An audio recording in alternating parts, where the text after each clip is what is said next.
Good afternoon, everybody. This is going to be the video preview for Classic Vinyl, who runs on Friday at Gulfstream Park. She runs in a first level allowance race at a mile on the grass. This is going to be her first start on the grass. We talked after Graham and I talked after her first race, and he said, hey, the jockey feels like she might be grass. Some of the guys that ride her think she might be grass, but she won well. Let's try her back again on the dirt, and then we can kind of see how she does. That race I think was a little trickier. It was a sealed muddy track, so it was a little different. In her first start on the mud, she basically tracked on the outside the whole time, didn't get any dirt in her face. At Delaware, she got a little bit outfooted early, took a bunch of dirt, just didn't run great. But again, the jockey felt like in the debut, he said, hey, as soon as I hit the head of the lane, he said, I thought I was going to open up and win by 7 or 8. And he said she started climbing. Just wasn't getting over the, kind of digging into the turf or the dirt. He said he thought she would handle turf much better. So we looked at a spot at Tampa. That race didn't go. So we kind of defaulted down to Gulfstream. Purse is a little better. The competition's a little bit better.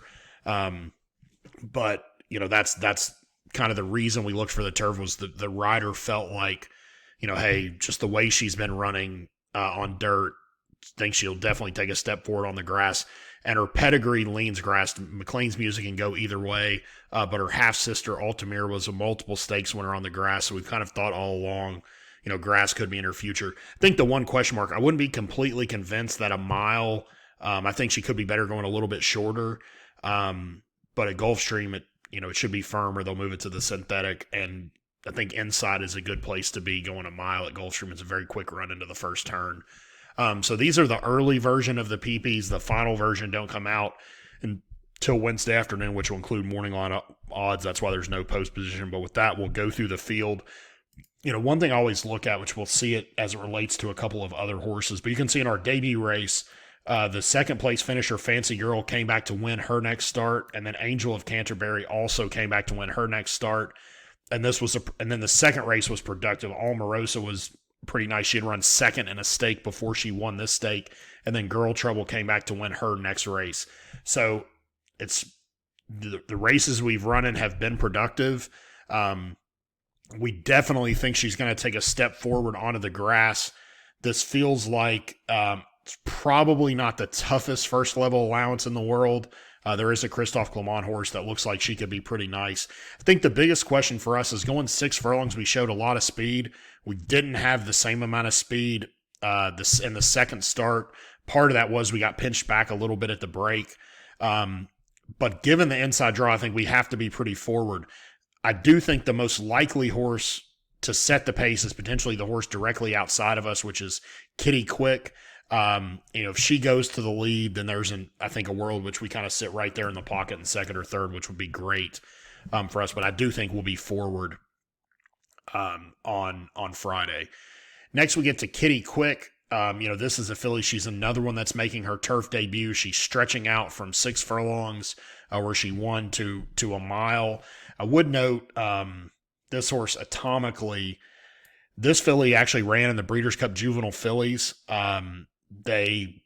She was a private purchase off of this win, and Todd Pletcher has her now. So, I wouldn't think pedigree-wise that this filly would love the turf, but she does have 2 really strong turf works, fastest of 21, fastest of 4.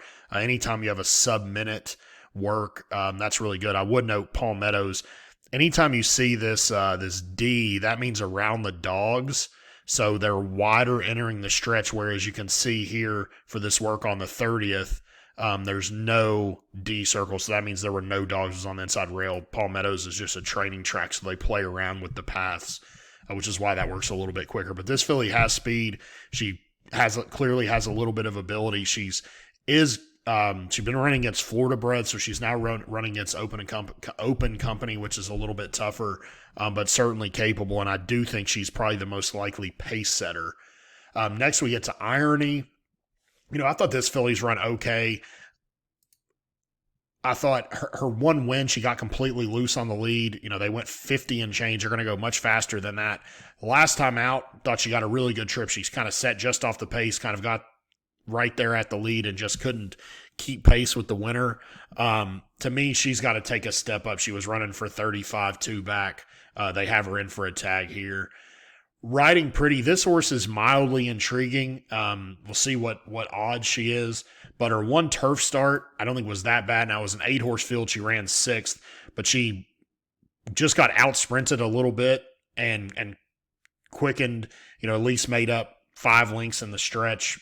Was never going to get to the first couple, but ended up not being that far for third place. Pedigree says a mile should be fine. So she's at least a little bit intriguing. She gets Paco Lopez, which may kill her odds. One of One is next. This is I think the other potential pace challenger. You can see she's stretching out. The longest she's been so far in her life is 6 furlongs. She won pretty impressively back in September in a 12-horse field where she just stalked the pace, took over, and pulled away. Last time out, they got her on the dirt, and she faded. She kind of looked like a turf horse where she kind of made a move and just flattened out, didn't have an extra gear. So I think moving to the turf makes sense, stretching out to a mile. So I could see a scenario where this filly and the 2 go to the lead, and we're kind of just right in that next group, sitting just off them. Again, it's a very tight run into the first turn, so being forward is probably a positive. The favorite, and I think probably the most likely winner, is Tall Girl. They dropped her in for 75 last time. She won pretty good. She got a perfect trip in there. She said just off a really slow pace, quick, and the pace is going to be much quicker. And you can see they went 51 and change. Her 3 previous races where they went 48 and change, she was much further off, 7 3/4 off, 5 lengths off, 12 lengths off.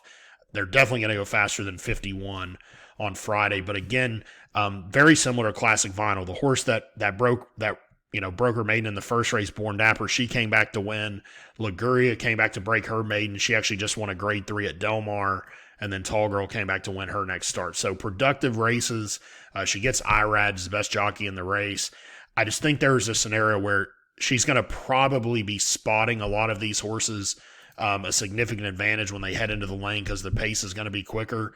She might just be better, but I do think that is a question mark of just the way the pace is going to play out. She could be last or second to last early, and I don't know that would work out in her favor. Next, we get to Dulce Ambición. This filly showed basically nothing in her first start. They stretched her out in her second start. Anytime it's just to be aware of the way they ride it. This A means all weather, whereas normally you would see like a T circled for turf, but the A is all weather. At Gulfstream and tracks that have a synthetic surface, this circle with an X means this race was originally scheduled for the turf. It came off the turf. At Gulfstream, they move it to the synthetic. So both of her races have been on synthetic. Thought she ran pretty good. That was for maiden 25. This is a big step up. I did like the way she finished. She has route experience, but definitely going to have to improve from here. Miss New York is next. This filly's the most experienced horse in the field. She's run 6 times. Thought her races in Europe are pretty average, although she also has route experience. And her 2 races in the U.S. were very similar. They were separated by 1 buyer point. She won last time, and I think she won last time because she just got a better trip. It was an 8-horse field. She got a really good trip stalking the pace, took over, and won nicely. First start, she was a little flat. She gets to the turf here, which, I don't know if that's going to be a positive or negative. She could be better on the synthetic. I just think the one thing for me is there's probably less improvement in her than some of the others. This is very common in Europe, but she ran again in July, came back on 3 weeks and ran, came back on 3 weeks and ran. They then shipped her, which is not an easy thing. She came back 2 months later and then came back 4 weeks later and is coming back 3 weeks later. So it's a lot of running in a short amount of time. And I think if I wanted to predict a horse in this race that's going to take a step forward to run, it just wouldn't be her. I do think she's likely to get a very good trip. So I think there's a couple horses inside of her that are going to go to the lead. I think her and Classic Vinyl could get a very good trip. She's going to be getting it from the outside. So she's going to get a perfect stalking trip. She's going to get a jump on some of the deep closers, including the probable favorite. But for Classic Vinyl, again, I think the big thing is just we're hoping there's a move up on the grass. We certainly feel that way the way she's trained. The jockey, we kept Angel Suarez, who's ridden her in her other starts. He's been pretty positive on her, but he definitely feels like the turf is a move up. So I think it's a good spot to make her turf debut, and it can kind of give us some clarity on where we go with her. Do we keep her on the grass? Do we potentially shorten her up on dirt? Do we shorten her up on grass? Just gives us a lot of options. And I think that's the thing for all of the fillies in our partnership is going to be trying to identify what they want to do longer term. And it's going to be part of a feeling out process with each and every horse. So best of luck on Friday. It's the 8th race at Gulfstream. It's 3:35 Eastern Time post.